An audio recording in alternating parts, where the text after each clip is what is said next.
बच्चों हम पढ़ रहे हैं आपकी फुटप्रिंट्स विदाउट फीट का चैप्टर नंबर 7 जिसका नाम है द नेकलेस। आज हम करने वाले हैं उसका पार्ट 3। अब तक की स्टोरी में हमने पढ़ा कि किस तरह से मैडम लॉज़ल जो हैं वो आखिर में पार्टी में चली जाती हैं, उनको एक बढ़िया सी ड्रेस भी मिल जाती है और खूबसूरत सा हार भी मिल जाता है जो अपनी वो फ्रेंड से लेके आती हैं।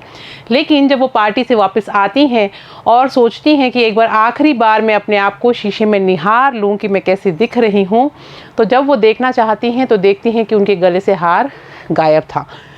तो वो हार कहाँ चला गया, उनको मिला या नहीं मिला, उसको पता करने के लिए हमें पढ़ना पड़ेगा इस आगे के पार्ट को। तो चलिए स्टार्ट करते हैं। Loisel already half undressed asked what is the matter. तो जब उन्होंने एकदम अपने गले पे हाथ लगाया मैडम लॉज़ल ने और उन्होंने अपने हस्बैंड को वो बोल नहीं पाई और उनकी सिर्फ चीख निकली, तो जो मिस्टर लॉज़ल हैं वो लगभग आधे कपड़े अपने चेंज कर ही चुके थे। उन्होंने पूछा व्हाट इज़ द मैटर, क्या मामला है। She turn towards him excitedly, बहुत ही उत्तेजित होकर वो उनकी तरफ मुड़ती हैं और कहती हैं I know longer have madam Forester's necklace, कि मेरे पास नहीं है मैडम फॉरेस्टर्स का वो हीरों का हार। ही अरोज इन डिसमे, और बहुत ही आश्चर्य से भौचक्के से होते हुए वो बोलते हैं क्या, ऐसा कैसे हो सकता है, व्हाट, हाउ इज़ दैट, कि क्या ऐसा कैसे हुआ। इट इज़ नॉट पॉसिबल, ऐसा संभव नहीं है। एरोज इन डिसमे, एरोज का मतलब होता है प्रकट हुआ और इन डिसमे का मतलब होता है प्रबल हुआ, यानी अचानक से जैसे कोई हम ऐसी बात सुन लेते हैं जिसकी हमें उम्मीद नहीं होती, जो हमारे हाव भाव होते हैं उसके लिए यूज़ किया गया है। हाउ इज़ दैट, ऐसा कैसे हो सकता है। इट इज़ नॉट पॉसिबल, ये तो संभव ही नहीं है। And they looked in the folds of the dress, in the folds of the cloak, in the pockets, everywhere they couldn't find it. और उन्होंने क्या किया, सब जगह ढूंढना शुरू कर दिया। उन्होंने कहाँ कहाँ पर देखा। पहले उन्होंने वो जो पोशाक पहन के गई थी मैडम लॉज़ल, उसको पूरी उसकी ड्रेस के फोल्ड्स में चेक किया, क्योंकि जो ड्रेस होती है वो काफ़ी गाउन जैसी होती है, उसमें फ्रिल्स वगैरह भी होती हैं, सब में चेक किया। उसके बाद में वैसे क्लॉक का मतलब होता है लबादा, जो उनका बड़ा ड्रेस जो थी एक लबादे जैसी थी क्योंकि काफ़ी बड़ी थी, उसमें पूरी में चेक किया। उसकी जेबों में चेक किया, हर जगह एवरीवेयर सब जगह चेक किया, पर वो उनको मिला ही नहीं। एक्साइटेडली का मतलब होता है उत्तेजित होकर और क्लॉक का मतलब होता है लबादा। चलिए देखते हैं आगे। He asked you are sure you still had it when we left the minister's house. फिर वो उनसे पूछते हैं कि क्या तुम्हें पक्का पता है या तुम्हें अच्छी तरह से याद है, क्या तुम श्योर हो कि जब हम मिनिस्टर के घर से निकले थे तब वो तुम्हारे पास था, जब हमने मिनिस्टर का घर छोड़ा उस समय क्या वो तुम्हारे पास था। Yes I felt it as we came out. तो वो कहती हैं कि हाँ मैंने उसको महसूस किया था गले में जब हम बाहर आए थे तब। But if you had lost it in the street, तो उनके हस्बैंड कहते हैं लेकिन अगर तुमने उसको गली में खोया होता, we should have heard it fall, तो हमें उसकी गिरने की आवाज़ ज़रूर सुनाई देती। It must be in the cab, हो सकता है वो उस गाड़ी में, उस बग्गी में जिसमें हम आए थे उसमें छूट गया होगा। तो वो वापस से उसको यही बोलते हैं कि हो सकता है गली में तो वो कहीं गिरा नहीं होगा, अगर गिरता तो हमें उसकी आवाज़ सुनाई देती, तो कहीं ना कहीं वो कैब में छूट गया है। Yes it is possible, did you take the number. तो कहती हैं हाँ ऐसा संभव हो सकता है, क्या तुमने उसका नंबर लिया गाड़ी वाले का। नो एंड यू, नहीं मैंने तो नहीं लिया, और तुमने। Did you notice what it was, क्या तुमने देखा कि वो नंबर क्या था।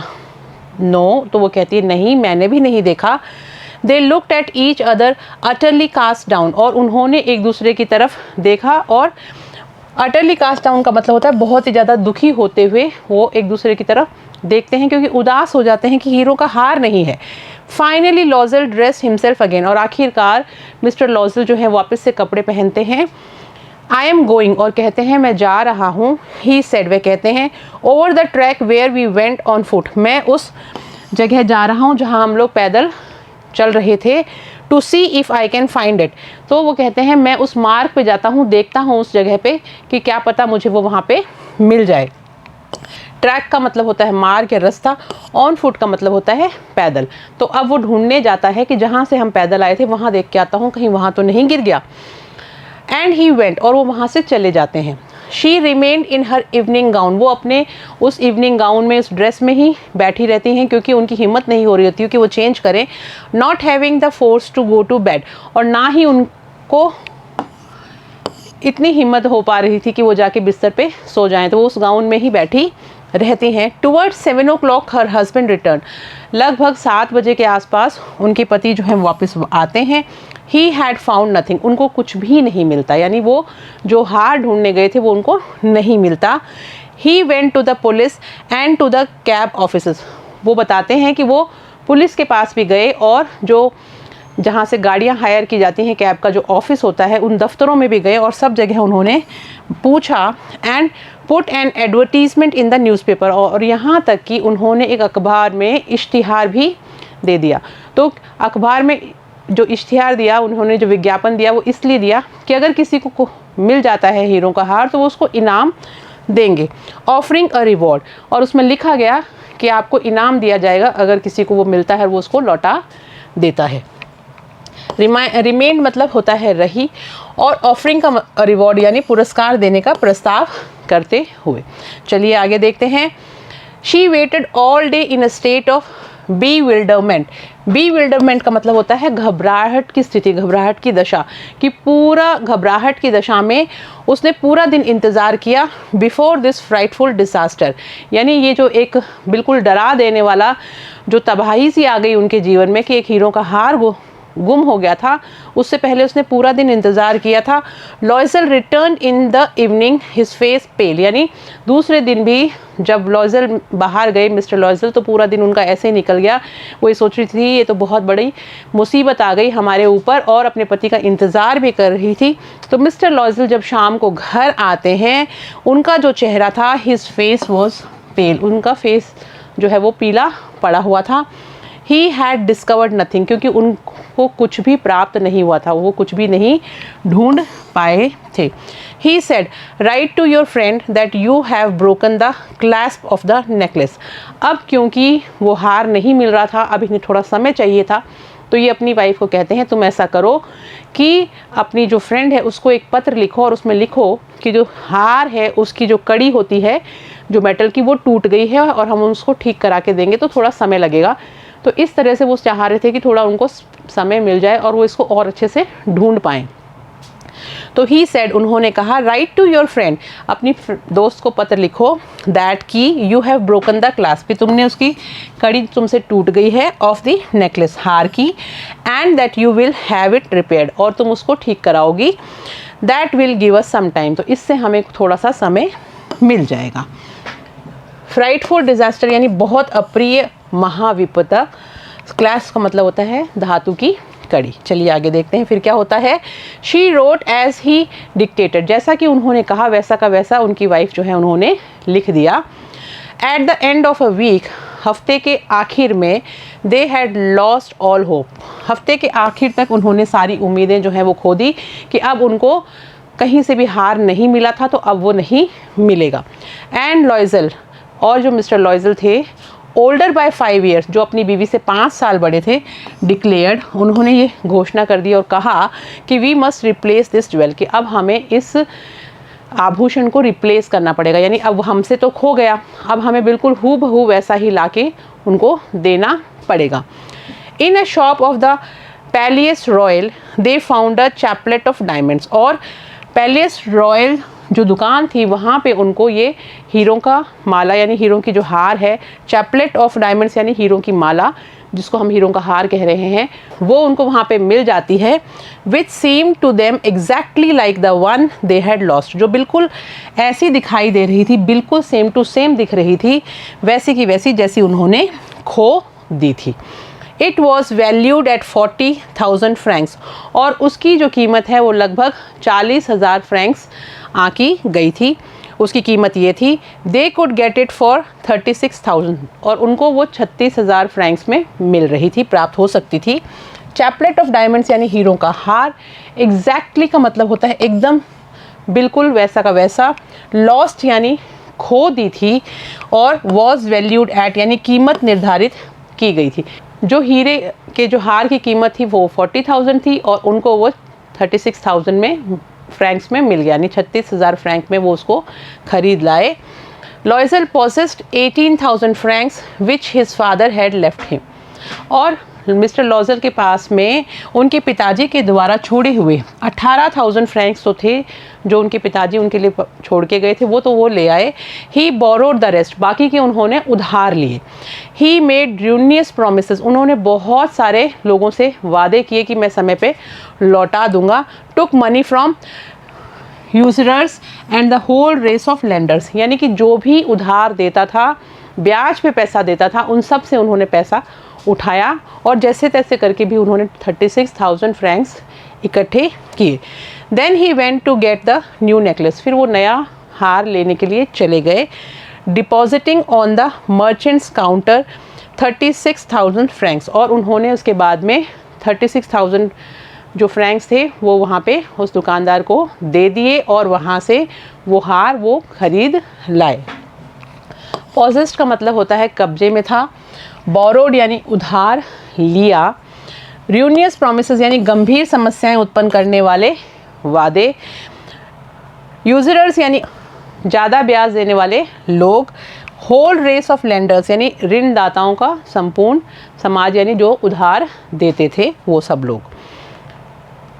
When Madame Loisel took back the jewels to Madame Forrester, the latter said to her in a frigid tone। जब मैडम लॉयजल वापस लेके जाती हैं उस हार को लौटाने के लिए, मैडम फॉरेस्टर के पास में उस आभूषण को जब देने जाती हैं, later said to her in a frigid tone, तो मैडम फॉरेस्टर जो हैं वो उनको थोड़ी सी रूखी आवाज़ में कहती हैं, you should have return them to me sooner, तुम्हें इनको थोड़ा जल्दी वापस दे देना चाहिए था।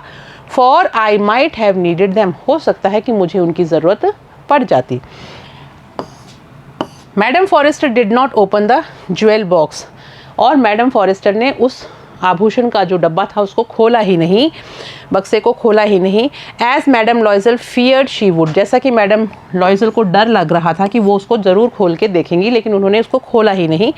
What would she think if she should perceive the substitution, वो क्या सोचेंगी जब उनको पता चल जाएगा कि हमने इसको बदल दिया है, यानी कि असली वाला जो था पहले वाला वो तो है नहीं, दूसरा आ गया है उसकी जगह, हालांकि ये भी असली ही था।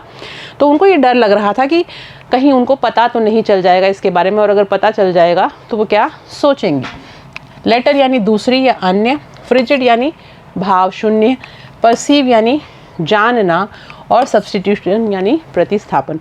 तो आखिर में उन्होंने वो लौटा दिया और मैडम फॉरेस्टर ने उसको खोल के भी नहीं देखा, लेकिन मैडम लॉयजल को ये डर लग रहा था कि अगर इन्होंने इसको खोल लिया तो ये जान जाएंगे कि हमने इसको प्रतिस्थापन किया है, बदल कि हम दूसरा लाए हैं। What should she say, would she take her off for a robber, तो फिर बाद में वो ये सोचती हैं व्हाट शुड शी से, कि वो क्या कहेंगी अगर उनको पता चल जाएगा। तो would she take her for a robber, क्या वो उसको एक डकैती की तरह मानेंगी कि हमने उनको लूट लिया है या उनके साथ गलत किया है। Madam लॉयजल now new the horrible life of necessity. अब ये सब चीज़ें होने के बाद में, क्योंकि उन्होंने मार्केट से बहुत पैसा उधार ले लिया था, तो उनको अपने जीवन में बहुत सारे परिवर्तन लाने पड़े। जो आवश्यक चीज़ें होती हैं अपनी ज़िंदगी को जीने के लिए, उसमें भी बहुत परिवर्तन करने पड़े। तो मैडम लॉयजल नाउ न्यू, अब मैडम लॉयजल ये जानती थी the horrible life of necessity, वो ये जान गई थी कि अब जो ज़िंदगी की ज़रूरतें हैं वो कितनी ज़्यादा कठिन होने वाली हैं, मुश्किल भरी होने वाली हैं, अप्रिय होने वाली हैं, बुरी होने वाली हैं उनके लिए। नेसेसिटी यानी ज़रूरत की जो चीज़ें होती हैं उसके लिए यूज़ करते हैं। She did her part however completely, लेकिन उन्होंने अपना जो भूमिका है वो इस समय पूरी निभाई कि जैसा भी होगा हम इस परिस्थिति को फेस करेंगे। हेरोकली, हेरोकली यानी बहुत ही बहादुरी से उन्होंने इन परिस्थितियों का सामना किया। इट वॉज नेसेसरी टू पे दिस फ्राइटफुल डेप्ट, क्योंकि ये बहुत ज़रूरी था ताकि वो चुका सकें ये जो डरा देने वाला जो उधार वो ले चुके थे, उसको वो जल्दी से जल्दी पूरा करना चाहते थे। तो उसके लिए जो कुछ भी बन सकता था वो दोनों हस्बैंड वाइफ लग गए उसको पूर्ति करने के लिए। शी वुड पे इट, और वो उसको पूरा भी कर देंगी, यानी जो उन्होंने उधार उठाया है मार्केट से वो उसको पूरा चुका भी देंगी। They sent away the made, सबसे पहले उन्होंने अपनी जो नौकरानी थी उसको हटा दिया। दे चेंज देयर लॉजिंग्स, फिर उन्होंने अपना जो घर है वो भी बदल लिया। They rented some rooms in an attic, और अपने घर के ही कुछ हिस्से जो थे वो उन्होंने किराए पर दे दिए। न्यू का मतलब होता है जान गई थी। हॉरिबल का मैंने आपको पहले बताया, अप्रिय, बुरा। हाउ एवर यानी किसी भी तरह। हेरोकली यानी हिम्मत से, बहादुरी से। पे का मतलब होता है चुकाना, और फ्राइटफुल डेप्ट का मतलब होता है भयभीत कर देने वाला ऋण या उधार। She learned the ऑडियस work of a kitchen, अब उन्होंने घर का सारा काम करना, रसोई का काम करना सीख लिया था, जो काफ़ी थका देने वाला था, बहुत ज़्यादा, जिससे थकान हो जाती है, लगातार करने वाला काम होता है किचन का, वो सारा सीख चुकी थी। शी वॉश द डिशेस, यहाँ तक कि वो बर्तन भी धोने लग गई थी। She wash the soiled linen their clothes and dish clothes, कपड़े भी धोती थी, बर्तन धोने वाले जो बर्तनों के साथ साथ बर्तन धोने वाले जो कपड़े होते हैं उनको भी वो धोती थी। Which she hung on the line to dry, फिर उनको वो सुखाने के लिए लाइन में टांग देती थी। She took down the refuse to the street, यहाँ तक कि वो जो कचरा होता था उसको इकट्ठा करके गली में भी डाल के आती थी। Each morning and brought up the water, और सुबह सुबह वो पानी लाने का काम भी करती थी, यानी जिस भी काम से उसको पैसे मिल जाते थे वो सब वो करने लग गई। Stopping at each landing to catch her breath, और जब वो पानी लेके आती थी तो हर जगह वो थोड़ा थोड़ा रुकती थी ताकि वो थोड़ा सांस ले सके। And cloth like a woman of the people she went to the grocer's, और वो जो कपड़े पहने हुए होते थे वो उसके इतने काम करने के कारण जो थोड़े थोड़े डर्टी से हो जाते थे, जैसे कि हमने देखा है जो महिलाएं घरों में काम करती हैं, काम वाली जो बाइयाँ होती हैं उसकी जैसी उसकी स्थिति हो चुकी थी, और उसके कपड़े भी हमेशा डर्टी ही दिखाई देते थे। And cloth like a women of the people, यानी साधारण सी लगने लग गई थी वो, और औरतों की तरह जो काम करती हैं। ऑडियस वर्क यानी अत्यधिक अरुचिकर कार्य, जिसमें आदमी का इंटरेस्ट नहीं होता लेकिन वो थका देता है ऐसा काम। सॉइल्ड लिनन यानी मैली चादर, मेज़ पोश आदि वो सब कपड़े। हंग ऑन द लाइन यानी अलगनी में टांगे हुए। रिफ्यूज़ का मतलब होता है कूड़ा करकट। ब्रॉट अप यानी ऊपर ले आई, और लैंडिंग्स यानी जीने से जाने की जगह। आगे देखते हैं। She went to the grocer's the butcher's and fruiterer's, और उसके बाद में वो सामान भी लेके आया करती थी, यानी किसी को घर का सामान मंगाना होता था वो भी ला के देती थी। मीट की दुकान पे जाके मीट भी ला के देती थी, और फ्रूट्स किसी को मंगाने होते थे वो भी ला के देती थी, यानी जो काम उसको मिल जाता था वो करती थी। With her basket on her arm, और उसके हाथ में उसकी बास्केट उसकी बाजू में रहती थी जिसमें वो सारा काम करती थी। Shopping, haggling to the last sou of her miserable money, और वो संघर्ष कर रही थी कि आखिरी जो सिक्का है, जो आखिरी पेनी है, उस तक वो कमाई कर सके, यानी एक भी फ्रैंक वो वेस्ट नहीं करना चाहती थी। जितना उसको मिल सकता था वो सब लाती थी काम कर कर के, और पैसा इकट्ठा करती थी ताकि वो लोग अपना उधार चुका सकें। बचर का मतलब होता है मांस विक्रेता। फ्रूटियर का मतलब होता है फल विक्रेता यानी फल बेचने वाला। हैगलिंग का मतलब होता है मोल भाव करना, यानी पैसे कम करवा के लाती थी ताकि कुछ पैसे बचत हो सके। लास्ट सो यानी जो अंतिम फ्रांसीसी सिक्का है उसके लिए यूज़ किया गया है। मिजरेबल मनी यानी बहुत ही कम पैसा। इन ऑर्डर यानी व्यवस्थित। लास्टेड यानी जारी रहा, और रेस्टोर्ड यानी वापस कर दिया। The husband worked evenings putting the books of some merchants in order, और जहाँ तक हमने मैडम लॉइजल का देखा कि वो हर तरह के काम करने लग गई थी, कपड़े धोना, सुखाना, बर्तन धोना, किसी को सामान ला के देना हो तो वो भी वो करती थी, और उस तरह से वो एक आम इंसान सी लगने लगी थी। उनके कपड़े हमेशा काम करने के कारण ख़राब हो जाते थे, और हाथ में टोकरी रखती थी कि जो भी काम मिल जाए वो कर लूँ, यानी आखिरी फ्रांसीसी सिक्के तक वो कमा लेना चाहती थी कि भाई मैं एक भी पैसा वेस्ट ना करूँ। मोल भाव भी करती थी दुकानों में। ये तो थी मैडम लॉइजल की स्थिति। और उनकी जो हस्बैंड हैं वो भी कम मेहनत नहीं कर रहे थे, वो भी बहुत मेहनत कर रहे थे। The husband worked evenings putting the books of some merchants in order, जो उनके हस्बैंड थे वो भी रात में लेट नाइट तक दुकान पे बही खाते जो होते हैं उनको संभालते थे, काम करते रहते थे दुकानदारों के यहाँ पर। और putting the books of some merchants in order कि यानी जो भी उनका काम होता था, उनकी जो लेखा जोखा होता था, उसको किताबों में लिख के उनको पूरा का पूरा मेंटेन करके देते थे। And nights she often did copying at 5 sous a page. और उसके बाद में जब उनके समय जो था वो ख़त्म हो जाता था उस दिन का काम करने का, उसके बाद वो एक्स्ट्रा काम भी करते थे और प्रतिलिपियां बनाया करते थे जो भी पेज होता था उसकी, और 500 उसको एक पेज के नकल करने के मिलते थे। तो इस तरह वो एक्स्ट्रा कमाई भी करते थे।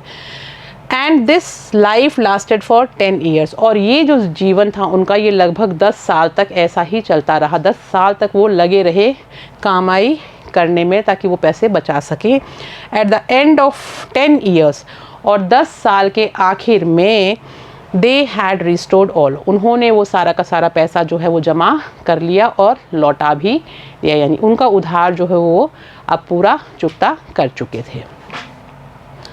मैडम लॉयजल सीम्ड ओल्ड नाउ, और अब मैडम लॉयजल जो है वो बूढ़ी सी दिखने लग गई थी लगातार काम करने के कारण। She had become a strong hard women, लेकिन शक्ल से बूढ़ी लगने लग गई थी, लेकिन वो काफ़ी मजबूत महिला दिखने लग गई थी और काफ़ी हार्ड वुमेन दिखने लगी थी कि इन्होंने बहुत कठिन परिस्थितियों का सामना करके जो मजबूती हासिल करी थी। The crude women of the poor house hold, यानी क्रूड का मतलब होता है फूहड़, फूहड़ सी औरत लगने लग गई थी जो घरों में काम किया करती है उस तरह की।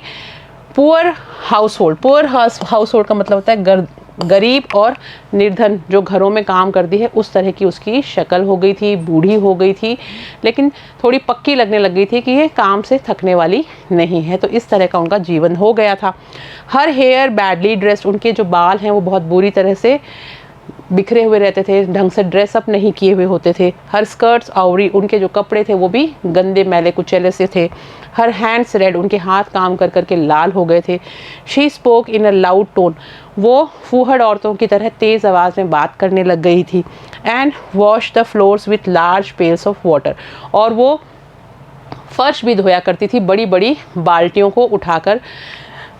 But sometimes when her husband was at the office, लेकिन कभी कभी जब उनके पति जो है वो जब दफ्तर में हुआ करते थे, she would seat her self before the window, तो वो अपने आप को एक खिड़की के सामने बैठा लेती थी, यानी कुछ फुर्सत के लम्हे वो खिड़की के पास बैठ के गुजारती थी। एंड थिंक ऑफ, और कुछ सोचा करती थी। क्या सोचती थी पहले देख लेते हैं डिफ़िकल्ट वर्ड्स। स्कर्ट्स आवरी यानी अव्यवस्थित कपड़े, लाउड टोन यानी ऊंची स्वर शैली, और पेल्स यानी बहुत बड़ी बड़ी बाल्टियाँ। चलिए आगे कंटिन्यू करते हैं। She would seat her self before the window, वो अपने आप को एक खिड़की में बैठा लेती थी यानी बैठ जाती थी। And think of that evening party of formal times, और जो समय बीत गया उस समय की वो जो खूबसूरत पार्टी उन्होंने अटेंड करी थी शाम की, उसको याद करती थी। Of that ball where she was so beautiful and so flattered, जहाँ पे वो इतनी खूबसूरत लग रही थी और उसकी जहाँ इतनी ज़्यादा प्रशंसा की गई थी, उस पार्टी के उस दिन को वो बहुत याद करती हैं। How would it have been if she had not lost the necklace, और वो सोचती है कि उनका जीवन किस तरह का रहा होता अगर वो उस हार को ना खोती, क्योंकि हार खोने के कारण, वो हीरों का हार था, इनका जीवन पूरा चेंज हो गया, इन्हें इतना उधार लेना पड़ा और 10 साल से ये उसको चुका ही रहे थे। तो वो सोचती है कि काश अगर ये हार नहीं खोया होता तो हमारा जीवन कैसा होता, उसके बारे में वो सोचती हैं। हु नोज़, वो कहती है कौन जानता है। How singular is life and how full of changes, वो सोचती है कि ये जो ज़िंदगी है ये सिंगुलर यानी कैसी असाधारण ज़िंदगी है और इसमें बहुत सारे बदलाव देखने को मिलते हैं, क्या जाने क्या होता। How small a thing will ruin और सेव वन, यानी कोई भी छोटी सी चीज़ जो है वो किसी भी व्यक्ति के जीवन को या तो बर्बाद कर सकती है या उसको बदल भी सकती है। फॉर्मल टाइम्स यानी अतीत काल का समय, फ्लैटर्ड यानी प्रशंसा की गई, और ruin यानी तबाही या बर्बादी। चलिए आगे देखते हैं। One Sunday as she was taking a walk in the Champs Elysees to rid herself of the cares of the week, she suddenly perceived a woman walking with a child। अब Sunday की बात है, रविवार के दिन जब वो she was taking a walk in the Champs Elysees, जब वो चैम्प्स एलिस जगह पर चल रही थी, चहलकदमी कर रही थी। To rid herself of the cares of the week, यानी पूरे हफ्ते जो उन्होंने काम किया है उसकी थोड़ा उससे थोड़ा सा रिलैक्स होने के लिए उन चीज़ों को पीछे छोड़ते वो थोड़ा सा जब फ्री मूड में वहाँ घूम रही थी, she suddenly perceived a women walking, तो उन्होंने एक महिला को देखा वहाँ पे जो वॉक कर रही थी, चल रही थी विथ अ चाइल्ड, और उसके साथ एक बच्चा भी था। It was madame Forestier still young, वो मैडम फॉरेस्टर थी और वो अभी भी जवान दिखाई दे रही थी। स्टिल प्रिटी, अभी भी खूबसूरत थी। स्टिल अट्रैक्टिव, अभी भी आकर्षक थी। Madame Loisel was affected should she speak to her, तो मैडम जो लॉयजल हैं वो सोचती हैं कि क्या उनको अभी उनसे बात कर लेनी चाहिए या नहीं करनी चाहिए, वो ऐसे मन में सोचती हैं। रिड का मतलब होता है मुक्त करना और केयर्स का मतलब होता है चिंताएं। येस सर्टेनली, तो वो मन में सोचती हैं हाँ बिल्कुल निश्चित रूप से मुझे इनसे बात करनी चाहिए। And now that she had paid she would tell her all, और वो सोचती है क्योंकि अब उन्होंने सारी कीमत चुका दी है उस हार की, तो वो उनको सारी बात बता भी सकती हैं। वाई नॉट, क्यों नहीं बताएं। शी अप्रोच्ड हर, वो उनके पास जाती हैं। गुड मॉर्निंग जेनी, और वो कहती हैं गुड मॉर्निंग जेनी, सुप्रभात Jeanne. Her friend did not recognise her, और उसकी जो दोस्त हैं मैडम फॉरेस्टर उनको रिकग्नाइज नहीं करती, पहचानती नहीं है। And was astonished to be so familiarly addressed by this common personage, और वो बड़ा अचंभा करती हैं कि एक साधारण सी दिखने वाली जो महिला है वो मुझसे इतने ज़्यादा दोस्ताना तरीके से कैसे बात कर रही है। सर्टेनली का मतलब होता है निश्चित रूप से। रिकग्नाइज का मतलब होता है पहचानना। एस्टोनिश का मतलब होता है आश्चर्यचकित होना। फैमिलियरली यानी घनिष्ठता पूर्वक। एड्रेस्ड बाय यानी द्वारा संबोधित किया गया। और कॉमन पर्सोनेज का मतलब होता है साधारण दिखने वाली, जैसे आम इंसान होता है वैसे। तो वो सोचते हैं कि ये साधारण आम इंसान जैसी महिला मुझसे क्या बात करना चाहती है। शी स्टैमर्ड बट मैडम, थोड़ा सा रुकते हुए अटकते हुए वो कहती हैं लेकिन मैडम आई डोंट नो, मैं नहीं जानती। यू मस्ट बी मिस्टेकन, यानी मैं तो आपको जानती नहीं हूँ, आप कोई गलती कर रही हैं, आपको कोई गलती या गलतफहमी हो रही है।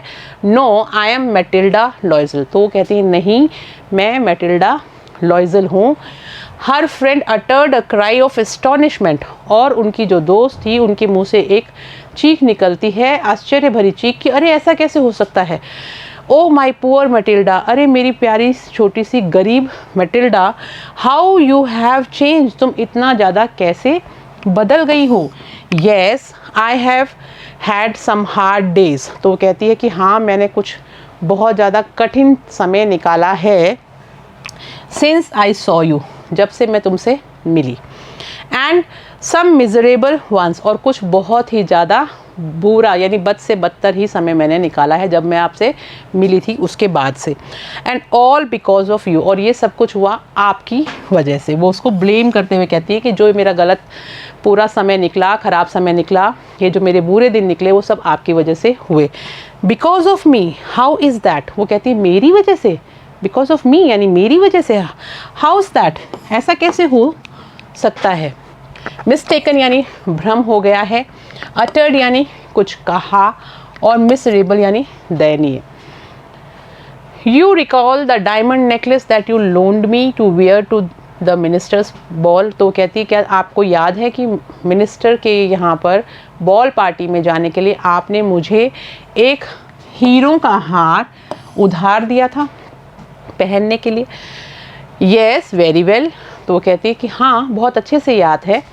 वेल आई लॉस्ट इट, तो वो कहती है तो मैं आपको बताती हूँ कि मैंने उसको खो दिया था। अच्छा मैंने उसे खो दिया था। हाउ इज़ दैट, ऐसा कैसे हो सकता है। Since you return it to me, क्योंकि वो तो तुमने मुझे वापस कर दिया था। I return another to you, वो कहती है मैंने आपको दूसरा दिया था। एग्जैक्टली लाइक दैट, बिल्कुल हूबहू वैसा ही, सेम टू सेम दिखने वाला। And it has taken us 10 years to pay for it, और उसकी कीमत चुकाने के लिए हमें लगभग 10 साल लग गए। You can understand that it was not easy for us, आप समझ सकती हो कि ये हमारे लिए आसान नहीं था। हु हैव नथिंग, जिसके पास कुछ भी ना हो, उसको सीधा सा जब इतना बड़ा कर्जा उठाना पड़ जाए तो उसके लिए जीवन यापन करना कितना मुश्किल हो जाता है। तो ये हमारे लिए आसान नहीं था, but it is finished and I am decently content. और वो कहती है लेकिन अब वो सब कुछ ख़त्म हो चुका है, हमने उधार लिया और हमने उसको चुका भी दिया, and I am decently content. Decently content मतलब होता है ईमानदारी से संतुष्ट, और मैं बहुत संतुष्ट हूँ कि मैंने बहुत ईमानदारी से हम लोगों ने जो उधार उठाया उसको पे कर दिया, हम अपनी जगह बिल्कुल ठीक हैं। मैडम फॉरेस्टर स्टॉप्ड शॉर्ट, और ये सुन के मैडम जो फॉरेस्टर थी वो बहुत चक्की सी रह गई, वहीं की वहीं रुक गई। शी सेड, और उन्होंने कहा, you say that you bought a diamond necklace to replace mine, कि आप कह रही हो कि आपने मुझे जो नेकलेस दिया वो बदल के डायमंड का दिया, रियल डायमंड का दिया मेरे वाले नेकलेस के बदले में। Yes, you did not perceive it then, they were just alike. तो वो कहती है कि हाँ, आप शायद उसको पहचान नहीं पाई होंगी क्योंकि वो बिल्कुल सेम टू सेम थे, लेकिन हमने उसको नया ला के आपको दिया था क्योंकि आप वाला खो गया था। टू रिप्लेस माइन यानी मेरा कंठहार यानी जो गले का हार था उसको बदलना। जस्ट अलाइक बिल्कुल एक जैसे। प्राउड का मतलब होता है गर्व होना, संतुष्ट होना और हर्षित होना। जस्ट अलाइक यानी बिल्कुल समान।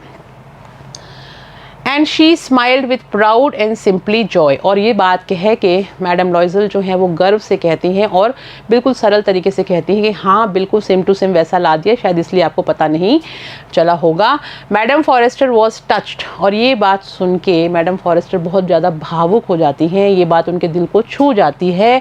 And took both her hands as she replied, और जब वो ये जवाब देती है तो वो उनके दोनों हाथ पकड़ लेती हैं अपनी फ्रेंड के और कहती हैं, ओह माई पुअर मैटिल्डा, मेरी गरीब सी मैटिल्डा, माइन वर फॉल्स, मेरा जो हीरों का हार था उसके हीरे नकली थे, यानी मेरा जो हार था वो नकली हार था। इट वॉज नॉट रियल, उसके डायमंड्स रियल नहीं थे, उसमें जो हीरे लगे थे वो सच्चे हीरे नहीं थे, वो नकली थे। They were not worth over 500 francs, उनकी कीमत 500 फ्रैंक से ज़्यादा की थी ही नहीं। तो उसको बड़ा आश्चर्य होता है कि एक नकली हार को असली समझ लिया उनकी फ्रेंड ने, और इसलिए ताकि उन्होंने उधार दिया था अपनी इस दोस्त को, वो बुरा ना मान जाए, उसको ख़राब ना लगे कि उसने रियल हीरों का हार घुमा दिया। तो मैडम लॉयजल जो हैं वो असली हीरों का हार ख़रीद के मैडम फॉरेस्टर को दे देती हैं, और मैडम फॉरेस्टर ने तो उसको खोल के भी नहीं देखा था, उनको पता भी नहीं था कि वो बदला गया है। और जब अब उनको पता चला तो वो बहुत दुखी होती हैं कि पूरे 10 साल मेरी फ्रेंड को मेहनत करनी पड़ी बेवजह सिर्फ एक नकली हीरो के हार के लिए, वो मुझे अगर बता देती तो शायद ऐसा नहीं होता। तो इस तरह से ये चैप्टर ख़त्म हो जाता है। लेकिन इस चैप्टर से जो हमें सीख मिलती है वो ये मिलती है कि अगर हम किसी की कोई चीज़ लें तो उसको बहुत सावधानी से रखें, और मान लीजिए कभी ऐसी परिस्थिति आ जाए तो एक बार पूछ लेना चाहिए कि वो असली था या नकली था। अगर वो पूछ लेती तो शायद इतनी समस्याएं इनके जीवन में नहीं आती। और दूसरी तरफ अगर देखा जाए तो इससे हमें एक सीख और मिलती है कि अगर कोई व्यक्ति सच्चा और ईमानदार होता है तो वो दूसरे को परेशान नहीं करता। जिस तरह से इन दोनों हस्बैंड वाइफ ने, मैडम और मिस्टर लॉयजल ने वापस एक असली हार लौटाया और 10 साल तक कड़ी मेहनत करी, यानी वो सब काम भी किए जो वो नहीं करते थे, वो सब सीखे और दिन रात मेहनत करके लगातार 10 साल की कड़ी मेहनत के बाद वो पैसा उधार का वापस लौटाया ब्याज सहित। और अब वो संतुष्ट थे कि हमने अपनी जो जिम्मेदारी है वो पूरी कर ली। अगर किसी से उधार लिया है तो हम किसी को उधार छोड़ नहीं रहे हैं। तो इस तरह से ये स्टोरी पूरी चली। आई होप आपको अच्छे से समझ में आ गई होगी। कुछ डिफ़िकल्ट वर्ड्स हैं वो देख लेते हैं। प्राउड यानी हर्षित और संतुष्ट होना, सिंपल जॉय यानी सहज और खुशी, और वॉज टच यानी भावविवल हो गई। तो देखा हमने कि किस तरह से कहानी के एंड में पता चलता है जब मैडम फॉरेस्टर बताती हैं कि हार तो असली नहीं था, नकली हीरो का था और सिर्फ 500 फ्रैंक का ही था, जिसके लिए मिस्टर लॉयजल और मिसेस लॉयजल जो हैं उन दोनों ने अपना पूरा जीवन लगा दिया। 10 साल तक वो इसका कर्जा चुकाते रहे। तो आई होप बच्चों ये आपको स्टोरी समझ में आ गई होगी। आप इसको पढ़िएगा। हम मिलेंगे नेक्स्ट क्लास में। Thank you.